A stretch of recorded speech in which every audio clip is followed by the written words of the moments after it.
Hello दोस्तों, आप सभी को फिर से मेरे चैनल एसएल लिटरेचर में स्वागत है।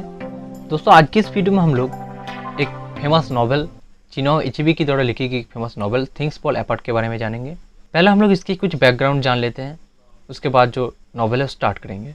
दोस्तों, चिनाओ एचेबे एक नाइजीरियन नॉवेलिस्ट, पोएट है और क्रिटिक भी है।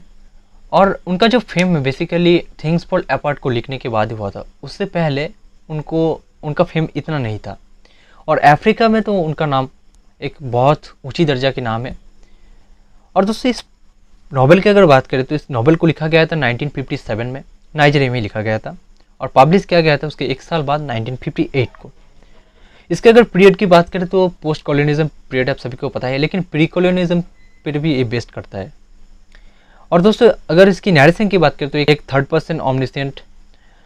और अगर टाइटल की बात करें तो इसका टाइटल जो है थिंग्स फॉल अपार्ट, इसको लिया गया है विलियम बटलर येट्स की द्वारा लिखी गई एक पोएम, आप सभी को पता है द सेकंड कमिंग की जो पोएम है, इसकी एक लाइन थिंग्स फॉल अपार्ट वहाँ से लिया गया है। तो ये कुछ गया इसके बैकग्राउंड। दोस्तों, अब हम लोग स्टोरी जो है स्टार्ट करने से पहले जो कैरेक्टर को देख लेंगे, क्योंकि बहुत सारे कैरेक्टर है तो दिक्कत आ सकती है। लेकिन हम लोग सिर्फ मेन कैरेक्टर जो उसकी को देखेंगे, छोटी छोटी जो कैरेक्टर उसको हम लोग इग्नोर करेंगे। तो चलिए देख लेते हैं। तो दोस्तों, इसका पहला कैरेक्टर है जो कि मेन कैरेक्टर ओकोंको, जो कि इग्बो का लीडर है। अब इसका फेम कैसे हो गया तो हम लोग जो स्टोरी है वहाँ पर ही देखेंगे। नेक्स्ट है एमालिंजे। दोस्तों, एमालिंजे एक रेस्लर है जिसको ओकोंको ने हरा दिया था। उसके बाद इसका फेम जो है बढ़ गया था। एमालिंजे जो इसको एक कैट से भी जाना जाता है। उसके बाद है यूनोका। यूनोका कौन है दोस्तों? यूनोका है ओकोंको का फादर।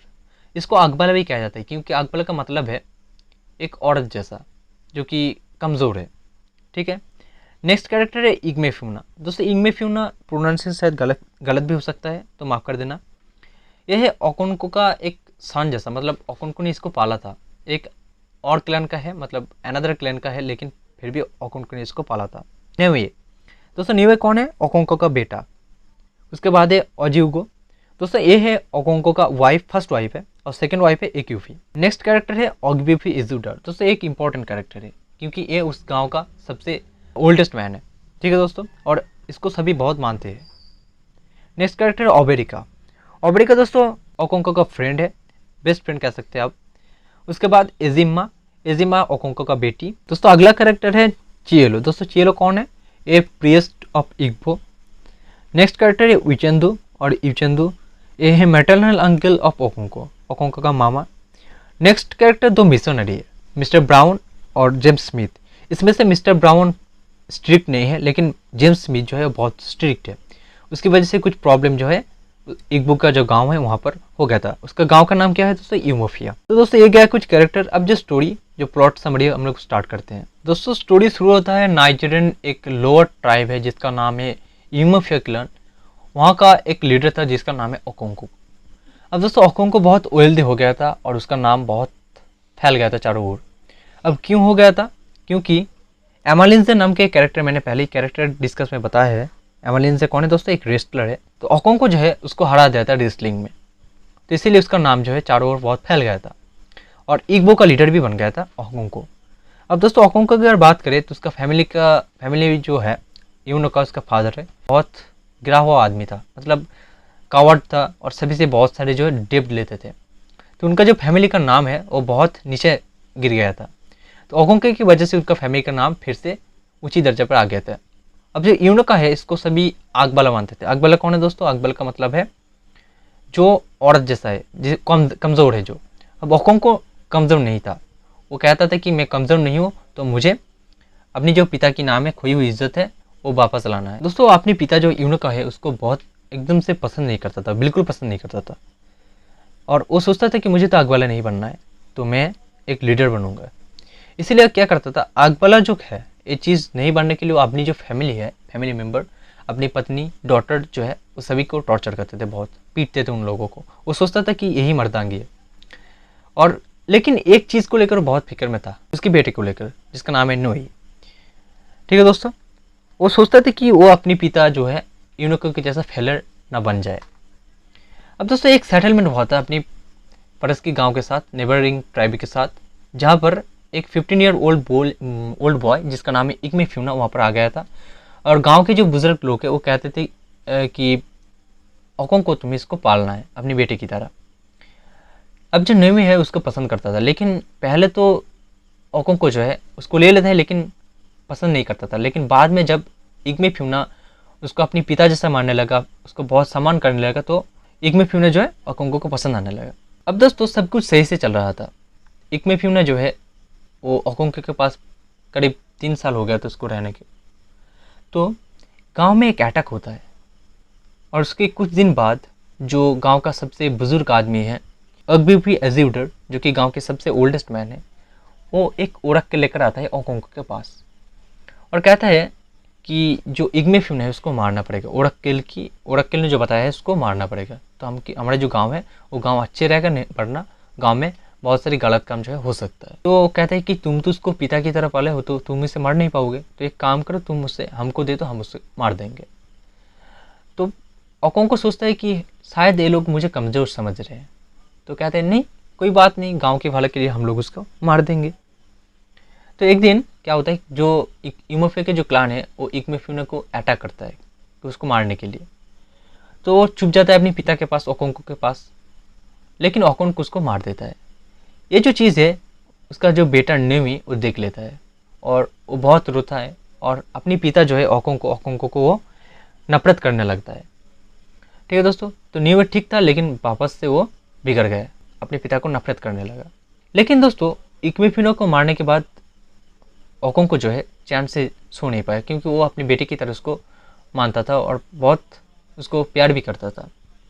लेकिन मर्दांगी देखने के लिए सिर्फ उसको मार दिया, तो वो बहुत सैड हो गया था, ठीक से सो नहीं पाता था, ठीक से खा नहीं पाता था, ये हो गया था। अब दोस्तों कुछ दिन बाद वो ओबरिका के पास जाता है ये बात को लेकर, ओबरिका को बोलता है कि ये हो गया। तो ओबरिका कहते हैं तुमने ये ठीक नहीं किया उसको मारकर। तो कहते हैं अब हो गया तो क्या किया जाए। ठीक उस कुछ दिन बाद जो गांव की सबसे बुजुर्ग आदमी है, मैंने बताया था ओग्बिबी इजिउडू, वो क्या होता है वो मर जाता है। तो उसके मरने के बाद कुछ फुनरल होता है, ड्रम फ्रम वगैरह वगैरह बाजता है वहाँ पर। तो वहाँ पर गान भी शूट होता है, गांव के जो फेस्टिवल है ऐसे ही माना जाता है। तो वहाँ से जो गान शूट हो गया था ओकोंगो की बंदूक से ही हुआ था, और वो जो बंदूक की गोली है वो लग जाता है इजिउडू जो मर गया है अब उसकी बेटा इजुडू को, मतलब ओग्बिबी इजुडू का बेटा जो इजुडू है उसको लग गया था और मर गया था। तो अपने क्लान के लोग को ही मार दिया ओकोंगो ने, इसीलिए उसका एक पनिशमेंट भी था। अब दोस्तों गांव के एक नियम था, अपने क्लान के लोग को अगर किसी ने मार दिया है तो उसको एग्जाइल के लिए जाना पड़ेगा और उसकी कोई भी चीज़ गांव में नहीं रहेगा।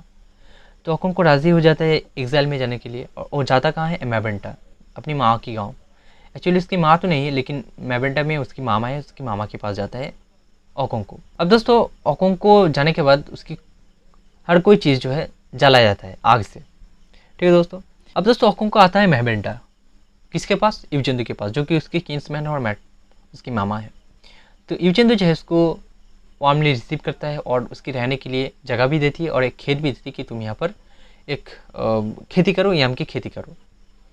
उसके सेकेंड ईयर की एग्जाइल के वक्त ओबरिका वहाँ पर आती है। ओबरिका कौन है दोस्तों, उसकी फ्रेंड। ओबरिका उसकी फ्रेंड है, बहुत अच्छी फ्रेंड है, और वो जो याम है याम को बेचकर कुछ मनी जो है ले आया था ओकोंगो के लिए, ओकोंगो को दे देता है और एक चीज़ बताता है कि तुम जब तक इस गांव में रहोगे तब तक मैं ऐसे ही बेचकर तुमको इस तरह से तुमको मनी देता रहूँगा। ठीक है दोस्तों, ये गया। अब एक बैड न्यूज़ भी लाता है कि गांव में बहुत सारे व्हाइट मैन आए हैं, और एबा में जो पास के एक गाँव है वहाँ पर व्हाइट पीपल आ गया था और गाँव में जो है अपने धर्म की प्रचार भी किया और उसको डिस्ट्रॉय भी कर दिया। तो ये न्यूज़ जो है ओकोंगो के पास लाता है कौन, ओबरिका।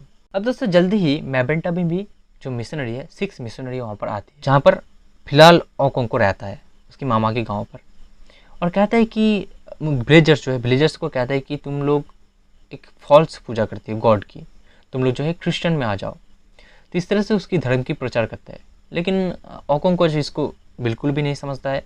लेकिन ओकोंगो का जो बेटा है कोई भी नहीं समझ, लेकिन ओकोंगो का जो बेटा नोमी है वो क्रिश्चियन में कन्वर्ट हो जाता है और उसका नाम भी इसक रख लेता है।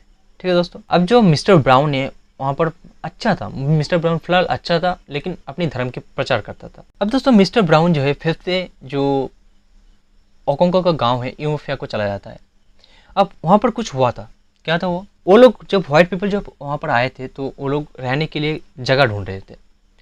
तो गांव के जो लोग हैं वो लोग कोई जगह नहीं देते फैलने, लेकिन वो लोग सोचते हैं कि एक श्राप की तो जगह है। वो लोग मानते थे कि इस जगह पर एक जगह था जहाँ पर अगर कोई घर बनाया तो उसके ऊपर मुसीबत आ सकता है, लेकिन कुछ भी नहीं था, ऐसा कुछ भी नहीं था। तो वो लोग क्रिश्चियन लोगों को दे देते कि तुम यहाँ पर चर्च बनाओ। तो वो लोग चर्च बनाते हैं, लेकिन उन लोगों को कुछ नहीं होता है। तो वो सोचता है कि शायद ये बहुत पावरफुल है, इसीलिए उन लोगों को कुछ नहीं हुआ। अब जो ओकोंको है उसका एग्जाइल भी ख़त्म हो जाता है, और इस तरफ जो मिस्टर ब्राउन है, मिस्टर ब्राउन को तबीयत ख़राब हो जाता है। तो मिस्टर ब्राउन जो है वहाँ से चला जाता है, और उसकी जगह पर एक आती है जेम्स स्मिथ। ठीक है दोस्तों, तो जेम्स स्मिथ बहुत स्ट्रिक्ट आदमी था। तो इसी तरह से एक दिन फेस्टिवल होता है जहाँ पर जो गांव के लोग हैं, यूमोफिया के जो लोग हैं, वो लोग क्रिश्चियन में कन्वर्ट होते थे। तो ओकोंको गांव पर आकर ही देखता है कि बहुत सारे जो चेंजेस वगैरह गांव में हो गया है पहले ही, मतलब सभी क्रिश्चियन में कन्वर्ट हो चुके हैं, और गांव का हाल पहले जैसा नहीं है। 7 साल बाद आए गांव पे तो कुछ तो चेंज होगा, तो ये सारी होता है। तो अब दोस्तों एनो का जब फेस्टिवल चल रहा था, एक कन्वर्ट हो गया। उसके बाद क्या हुआ, उसके बाद आपस में कुछ बहस हो जाती है, कुछ प्रॉब्लम हो जाती है, और उसके बाद कोई भी और कन्वर्ट नहीं होता है। लेकिन क्या करते हैं वो लोग, यूमोफे के जो गांव के जो लोग हैं, वो जो चर्च उसको जला देता है, और जो फेस्टिवल का ग्राउंड है वो भी जला देता है। तो डिस्ट्रिक्ट मजिस्ट्रेट को जब ये बात पता चलता है तो बहुत दुख पहुंचता है उसको, और बहुत गुस्सा भी हो जाता है। तो कहते हैं जो सभी जो लीडर है, सभी लीडर को एक जगह पर गैदर करो, मुझे उससे मिलना है।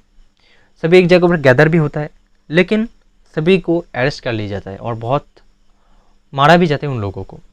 ठीक है दोस्तों, फिजिकल अब्यूज़ होता है बहुत। उसके बाद प्रिजनर को रिलीज़ किया जाता है कुछ दिन बाद।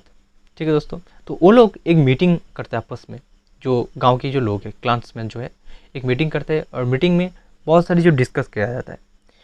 उसी वक्त कुछ कोर्ट के लोग वहाँ पर आती है, फाइव मैसेंजर, जो वहाँ पे 5 मैसेंजर आ जाती है, और कह रहा है कि जगह खाली करो।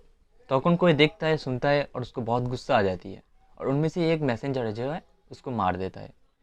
अब दोस्तों ओकोंको को सोचा था कि गांव के जो लोग हैं उसको सपोर्ट करेंगे, लेकिन ऐसा कुछ नहीं हुआ। गांव के लोग जो है बदल गए थे एकदम। तो जब कोर्ट के लोग जब ओकोंको को पकड़ने आए तो वो लोग साइड हो जा रहे थे, और ओकोंको को दिखा दे रहे थे कि ये लो ओकोंको उसको पकड़ लो। दोस्तों ओकोंको तो हैरान हो गया था, तो वहाँ से चला जाता है ओकोंको, और अपने आप को हैंग कर लेता है।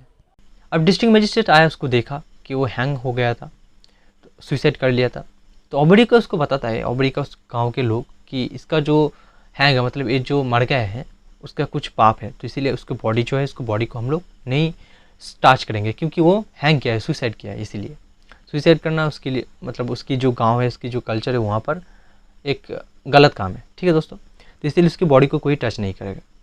अब जो कमिश्नर है, who is writing a book, जो कि एक बुक लिख रहा था अफ्रीका को लेकर, हाँ, वो एक बहुत अच्छी पैराग्राफ ओकोंको की लाइफ की मदद से मिल जाते उसको, और उसका बुक का टाइटल भी उन्होंने चूज़ कर लिया था, the pacification of the primitive tribes of the lower Niger. ठीक है दोस्तों, तो एक उससे इसका समरी। अब दोस्तों आपको एक चीज़ मैं बताना भूल गया था, कि एक ट्रेजेडी है। क्यों दोस्तों, ओबरिका पहले कैसा था, ओबरिका नहीं सॉरी दोस्तों, ओकोंको पहले कैसा था, और बाद में उसका क्या हालत हुआ। तो अपनी गलती की वजह से ही उसको मारा गया, मतलब अपने आप को हैंग कर लिया। ठीक है दोस्तों, तो ये कैसे ट्रेजेडी आयोग का आपको समझ में आ गया होगा। और दोस्तों इसका वीडियो मैंने बंगाली में बनाई है, हमारी जो वीडियो बंगाली में प्रोवाइड किया है। तो अगर आप में से कोई इंटरेस्टेड है उसको देखने के लिए, तो डिस्क्रिप्शन में लिंक मेंशन किया हुआ है, वहाँ से उसको देख लीजिए। तो आपको दोस्तों पूरी चीज़ जो है आपको समझ में आ गया होगा। तो अगर वीडियो पसंद आया तो वीडियो को प्लीज़ लाइक कीजिए, और चैनल को सब्सक्राइब कर लीजिए, और कमेंट करके बताइए कि वीडियो कैसा लगा। तो मिलते हैं नेक्स्ट वीडियो पर, तब तक अच्छे से रहिए। Thanks for watching.